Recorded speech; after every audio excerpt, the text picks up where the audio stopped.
This is the Vancouver2010.com podcast, your window into the Vancouver 2010 Olympic and Paralympic Winter Games.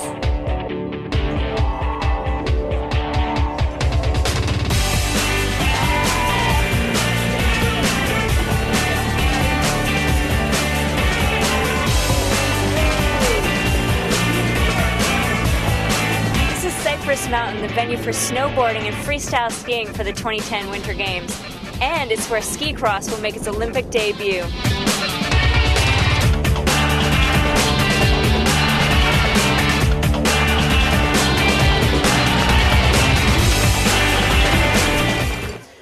It's exciting, it's fast, it's difficult, and I think it's really cool.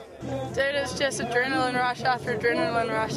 Yeah, it's fun, a lot of jumps, a lot of action, and quite scary actually, so it's not easy. Different to alpine skiing because you go 4 and 4 and it's more fighting, more action. It's very breathtaking. I think it's just really good test for all-around skiing ability. We start out and go down solo down the track, and you want to have the fastest line as possible, tight, and get as much energy out of the ski as you can to create speed. And then as soon as we get into heats, our first 2 heats, you want to move on to the next round, so it's 1 and 2 move on.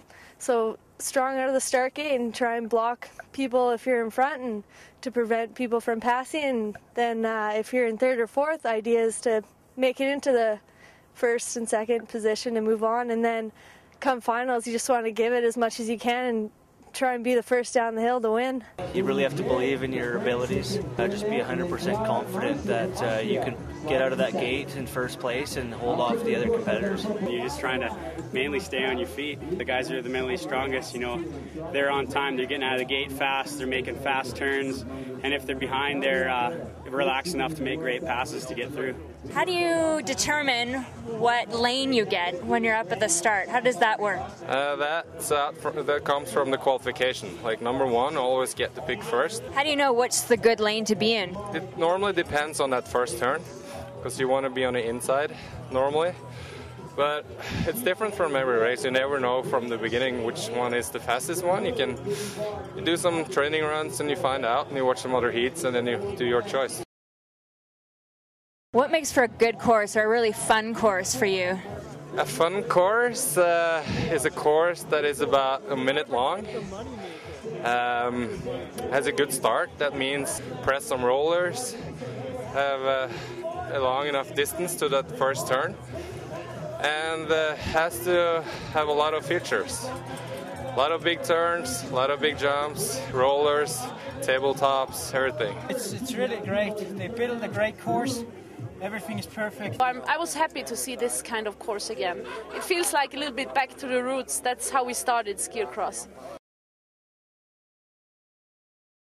A couple years ago, we were just all out here having fun, touring around on some pro tours, and now it's an Olympic event, so the levels went through the roof, and everybody's pretty excited, but it's great to be a ski cross athlete. Since the announcement that it is going to be in the 2010 games, people are taking it a lot more seriously, you know, in terms of the athletes, in terms of the federations, and people are putting a little bit more money and a little bit more attention into it, and it's making the field really, really tough. How does one get into ski cross? Where'd you come from?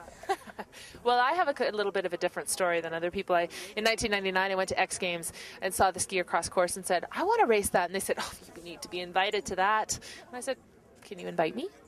And one of the girls got hurt, and I ended up in the race, won the qualifier, and I've never won the race and never have looked back.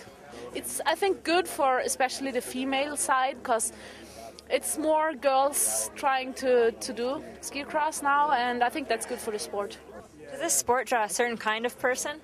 I think so. You got to be a little crazy maybe, but I just live for this kind of stuff. Are you still having fun with it? Oh yeah, otherwise I wouldn't do it if I wouldn't have fun.